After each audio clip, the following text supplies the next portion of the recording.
अस्सलाम वालेकुम everyone, welcome to my channel. आज की वीडियो में हम बात करेंगे सोवरेन डिफ़ॉल्ट क्या होता है, क्या पाकिस्तान की इकॉनमी सोवरेन डिफ़ॉल्ट करने वाली है, क्या वजूहात हैं जिनकी बुनियाद पर पाकिस्तान को इकोनॉमिक क्राइसिस का सामना है, और अगर पाकिस्तान की इकॉनमी जो है सोवरेन डिफ़ॉल्ट कर जाती है तो फिर क्या उसके जो है वो रिपरकशंस होंगी। तो चलते हैं वीडियो की तरफ। सबसे पहले हमें ये समझना होगा कि ये जो कंट्रीज़ हैं ये डिफ़ॉल्ट कब करती हैं। This happens when a country's government is either unable or unwilling to repay creditors. Argentina, Lebanon, Ukraine जो है वो करंटली डिफ़ॉल्ट कर चुकी हैं। ये 16 सेंचुरी से चला आ रहा है। स्पेन जो है वो डिफ़ॉल्ट हुआ। फिर आपने रिसेंटली श्रीलंका को देखा।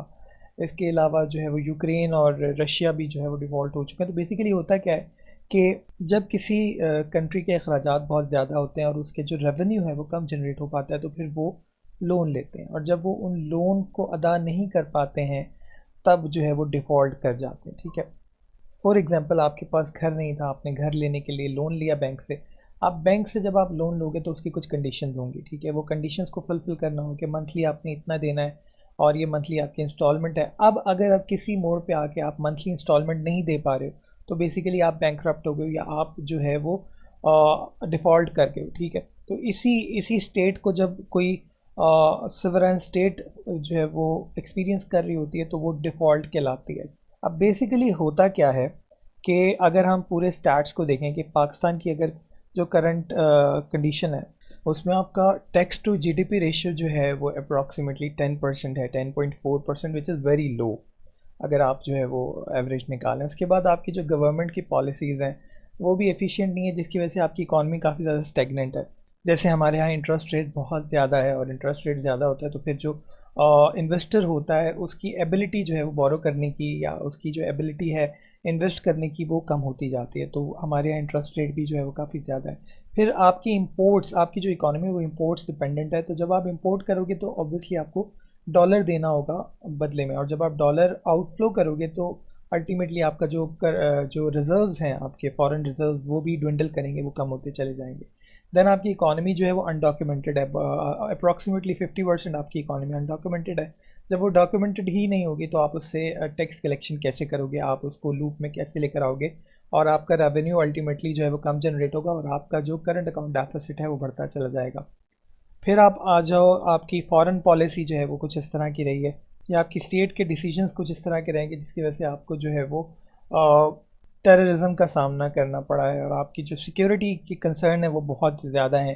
फिर अगर आप देखो तो आपको जो हेजेमनिक एस्पिरेशन है इंडिया की, वो भी आपको कंपल करती हैं कि आप जो है वो अपना जो डिफेंस का बजट है वो बढ़ाते रहो। तो जब वो आपका बढ़ता जाएगा तो अल्टीमेटली आपका जो इकॉनमी है उसके ऊपर जो है वो बर्डन पड़ता चला जाएगा, क्योंकि फिर आपके पास डेवलपमेंट के लिए अमाउंट नहीं होगी, आप जो है वो सोशो इकोनॉमिक सेक्टर में ज़्यादा इन्वेस्ट नहीं कर पाओगे। फिर आपकी इकोनॉमिक ग्रोथ जो है वो कम है काफ़ी ज़्यादा, क्योंकि आपके यहाँ जो टेक्नोलॉजी है वो काफ़ी बैकवर्ड है।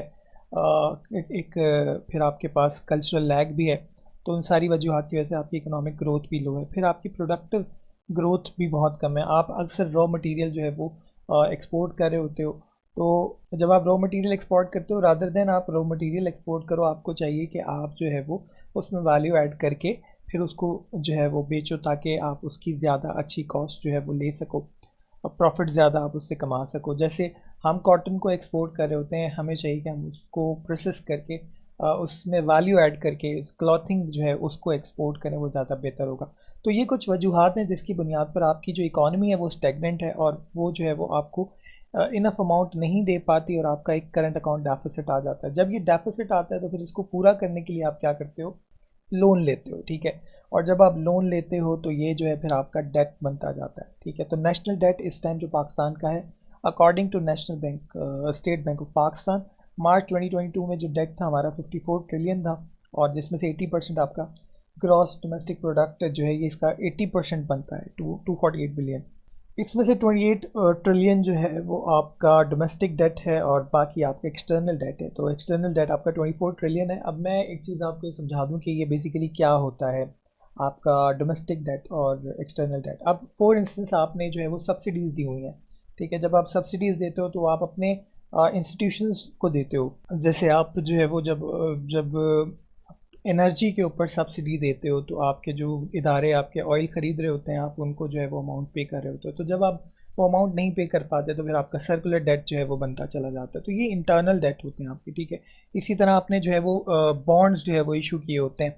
अब ये बॉन्ड्स क्या होते हैं, ये इस तरह एक तरह की एश्योरेंस होती है कि गवर्नमेंट को पैसे चाहिए तो गवर्नमेंट क्या करती है, बॉन्ड जो है वो इशू करती है और इसमें फिर आवाम जो है वो बॉन्ड खरीद लेती है। अब जो बंदा बॉन्ड खरीदता है 1000 रुपये का बॉन्ड फॉर इंस्टेंस, तो गवर्नमेंट जो है उसको एक अश्योरेंस देती है। वो जो बॉन्ड होता है वो एक अश्योरेंस होती है कि जो एक आम इंसान है वो जब चाहे वो बॉन्ड आके कैश करवा सकता है। बदले में गवर्नमेंट क्या करती है कि उसको इंटरेस्ट पे करती है। तो ये बेसिकली एक इन्वेस्टमेंट की तरह का हो जाता है। इन्वेस्टर्स बॉन्ड खरीदते हैं गवर्नमेंट से और गवर्नमेंट जो है फिर उसके ऊपर इंटरेस्ट देती है। तो इस तरह से भी कुछ जो है वो आप डोमेस्टिक डेट जो है वो क्रिएट कर लेते हो। फिर एक्सटर्नल डेट की बात करें तो आप आईएमएफ से और डिफरेंट कंट्रीज से जो आपकी बायलैटरल ट्रेड्स होती हैं उसमें भी, जैसे हम सऊदी अरेबिया से ऑयल ले लेते हैं और हम कहते हैं कि जी हम ये कुछ अरसे के अंदर ये जो है आपको अमाउंट वापस कर देंगे। फिर आप आईएमएफ से लोन लेते हो जिसकी स्ट्रक्चरल एडजस्टमेंट प्रोग्राम के थ्रू आप किस्तें बनती हैं वो आप दे रहे होते हो। तो इस तरह से आपके जो है वो एक्सटर्नल डेट भी होते हैं और डोमेस्टिक डेट भी होते हैं। बेसिकली इंपॉर्टेंट क्या है, इम्पॉर्टेंट ये है कि जो आपका डोमेस्टिक डेट है वो तो चलो आप किस ना किस तरह कवर कर लोगे, करेंसी भी आप छाप के भी कवर कर लेते हो, बॉन्ड वगैरह इशू करके भी कर लेते हो। लेकिन जो आपका एक्सटर्नल डेट होता है वो बहुत ज़्यादा इंपॉर्टेंट होता है आपको डिफ़ॉल्ट करने में। तो पाकिस्तान का जो पाकिस्तान का एक्सटर्नल डेट है वो 24 ट्रिलियन है और इसमें भी काफ़ी सारी अमाउंट जो है वो आपके आईएमएफ से है जो कि आपने एक साथ के तौर पर जो है वो अदा करनी होती है। तो बहुत कम चांस है कि पाकिस्तान डिफ़ॉल्ट करे। अच्छा, जिसके बाद जो बहुत इंपॉर्टेंट एक फैक्टर है वो है पाकिस्तान के जो फॉरेन रिजर्व्स हैं वो इस टाइम 8.9 बिलियन डॉलर, ठीक है।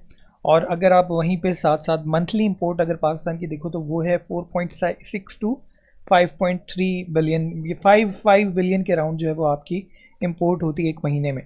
तो अगर आप देखो तो आपके पास टोटल जो है वो 1.5 मंथ का जो है वो होल्ड है आपके पास अमाउंट रिजर्व में, जो कि बहुत ही कम है।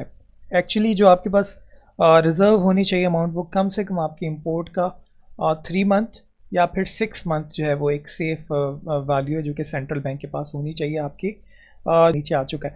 अब जब ये आप नीचे आते हो तो फिर एक्चुअली क्या होता है, एक्चुअली ये होता है कि मार्केट के अंदर जो है वो आपका ट्रस्ट जो है इन्वेस्टर का वो कम होता जाता है। जब वो इन्वेस्टर का ट्रस्ट कम होता है तो उसके फिर आपको इकोनॉमिक रेपोकशंस होते हैं। अब हम बात कर लेते हैं अगर एक कोई कंट्री जो है डिफ़ॉल्ट करती है तो फिर क्या होता है।